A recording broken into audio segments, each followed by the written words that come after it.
खरीप हंगामपूर्व आढावा बैठक 2026-27 आपल्या रिसोड तालुका कृषी विभागांतर्गत आज आयोजित करण्यात आली।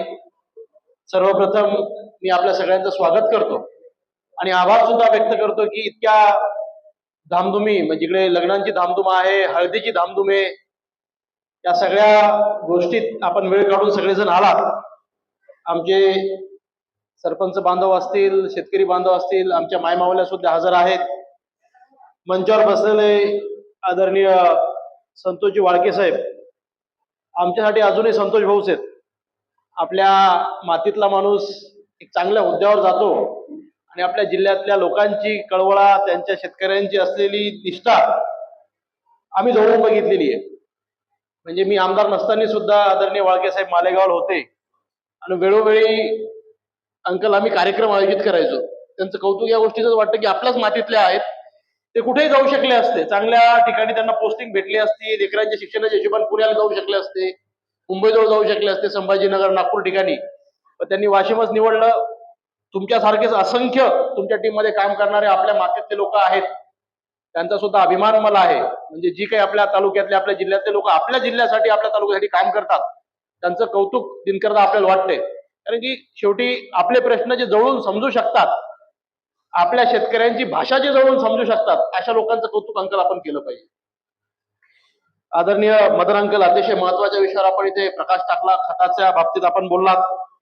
आमचे बबन मामा गारडे जे आज शेतकरी प्रतिनिधी म्हणून इथे हजर आहेत, आदरणीय भारत अप्पा, आदरणीय जिरवणकर दादा, ओमप्रकाश अंकल, शिवाजी दादा, आदरणीय रावसाहेब दादा जे खरेदी विक्रीचे प्रतिनिधी म्हणून हजर आहेत,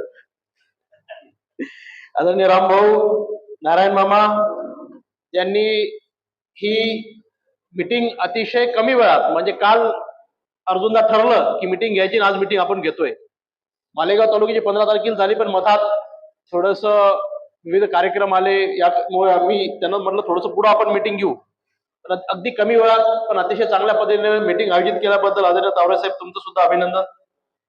आमचे गणेश मामा झुनघरे, अर्जुन भाऊ, विनोद भाऊ, आदरणीय रोहित दादा, सचिन, माझ्यासोबत मागे बसलेली सगळी मंडळी, समोर बसलेली सगळी ज्येष्ठ मंडळी, माझ्या आधीच्या वक्त्यांनी अतिशय महत्वाच्या विषयावर प्रकाश टाकलेला आहे।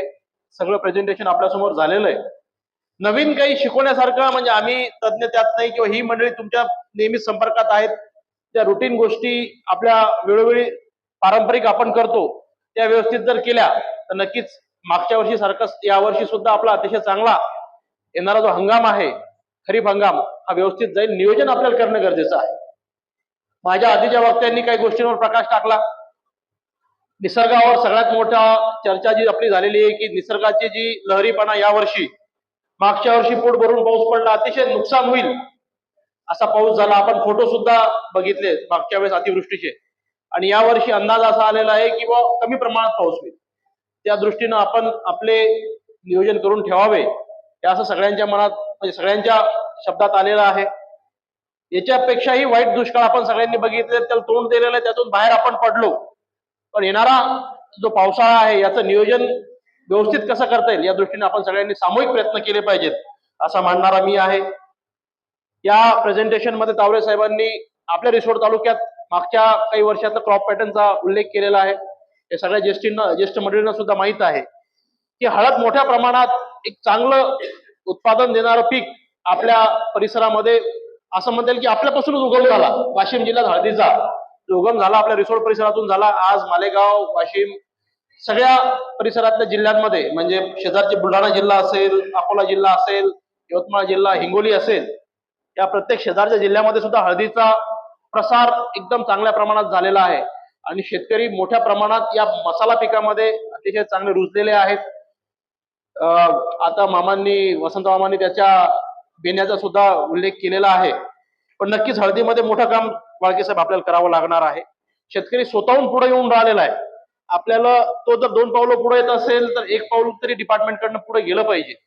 हळदीचा पीक विम्याचा विषय असेल, अर्जुनदा, किंवा विविध अडचणी ज्या येतात, यावर्षी मोठ्या प्रमाणात रोगाचं प्रमाण हळदीवर झालं, त्याच्यावर शेतकऱ्यांना कसं मार्गदर्शन चांगल्या पद्धतीने करता येईल, आणि हळदीमुळे आपल्या रिसोड भागाचं नाव भारत देशातच नव्हे तर आंतरराष्ट्रीय पातळीवर सुद्धा गेलेला आहे. आपल्या क्वालिटीमध्ये जी ताकद आहे ती अतिशय चांगल्या पद्धतीची आहे. कुरकुमींचं प्रमाण आपल्या हळदीमध्ये चांगल्या प्रमाणात आहे. त्यामुळे मागणी आपल्या रिसोड तालुक्यातील वाशिम जिल्ह्यातल्या हळदीची मोठ्या प्रमाणात आहे.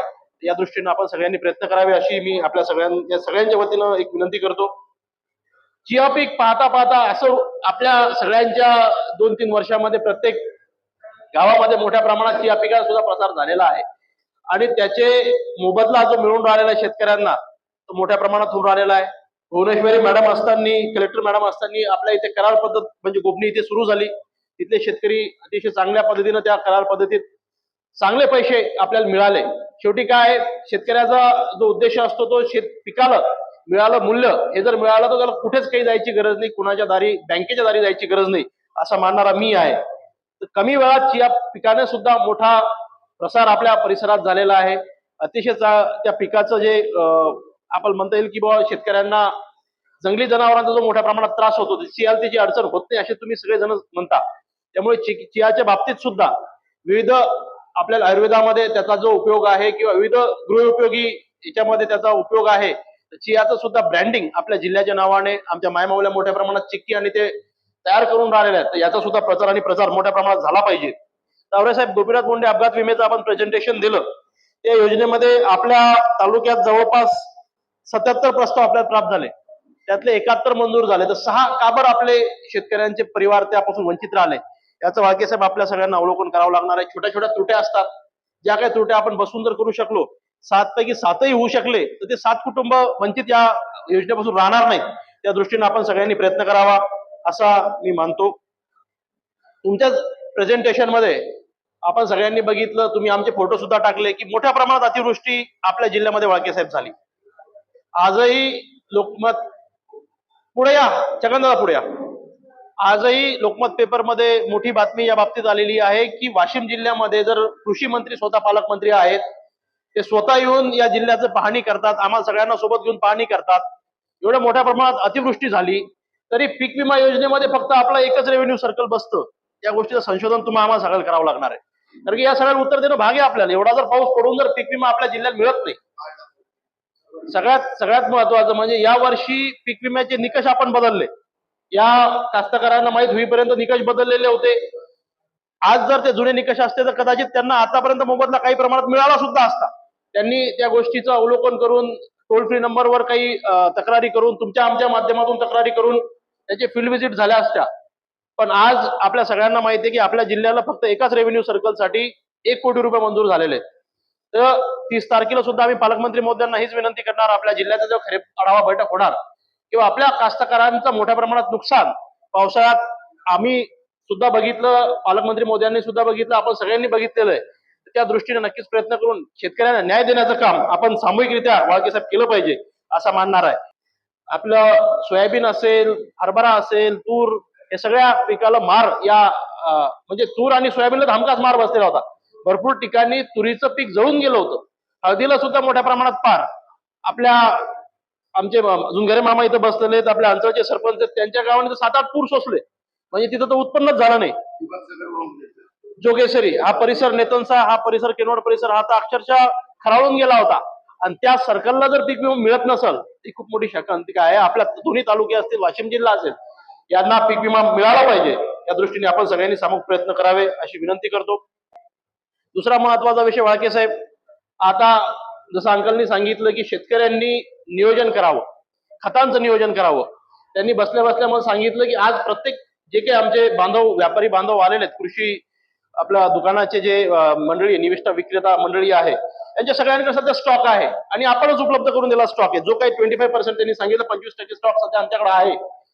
पण शेतकऱ्यांनी जर थोडस त्यात हे केलं आणि जे जे मंडळी इच्छुक असतील त्यांनी आतापासून खताचं नियोजन जर केलं, आपापल्या खरी खत घेऊन गेले, तर या लोकांना सुद्धा अंदाज येऊन जाईल की भविष्यात आपल्याला किती लागणार आहे. तुम्हाला सुद्धा अंदाज येऊन जाईल की विक्री कशी चालू आहे.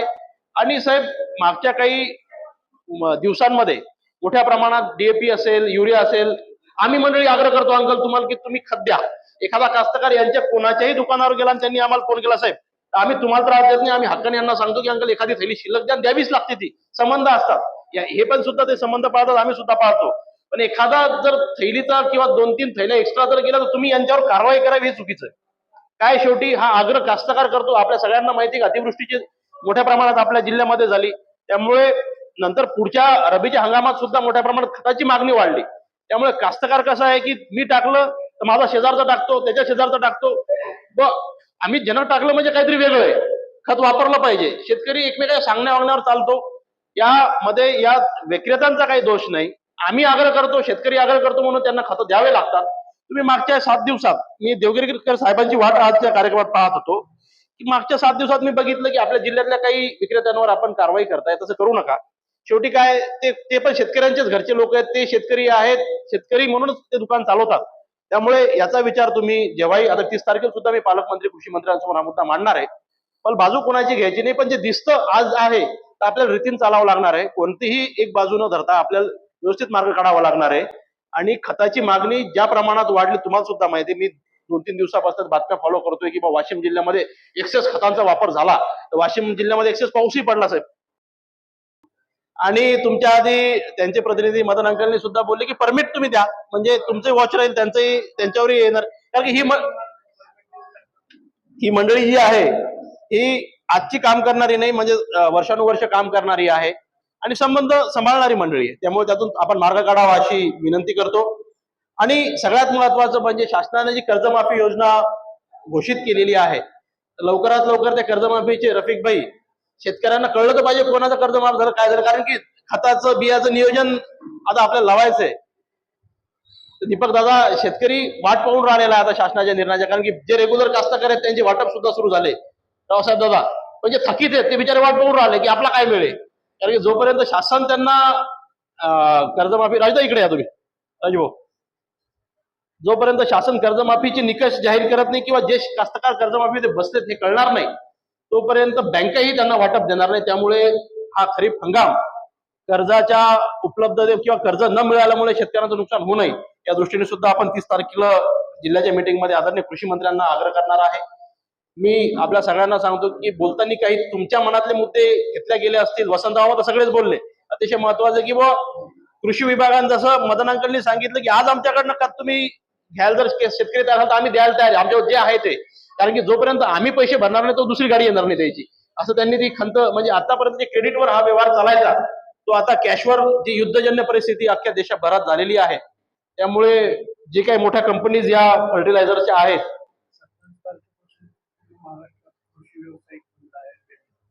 आणि बंद करू नका असं आमचं आग्रह राहील तुम्हाला.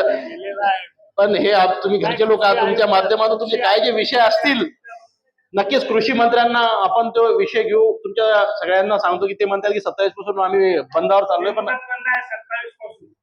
पण आम्ही, आमचा आग्रह राहील की तुम्ही बंद, शटर जरी बंद असेल तर मागच्या दरवाजातून खत आम्हाला द्या, शेतकरी घ्यायला तयार येतं. ही सगळी मंडळी काय जे तुमच्या छोट्या मोठ्या मागण्या असतील नक्कीच त्यातून अंकल मार्ग निघेल. पण आवर्जून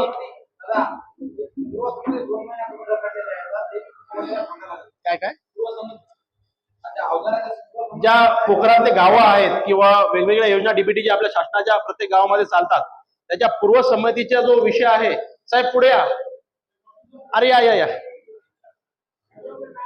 जे पूर्व समितीचा इश्यूज जे आहेत ते पटपट शेतकऱ्यांचे पोखरातले गावं असतील किंवा बाकी डीबीटीची योजना बाकी तालुक्याभरातले ज्या असतील त्यात आपण लक्ष घालावं.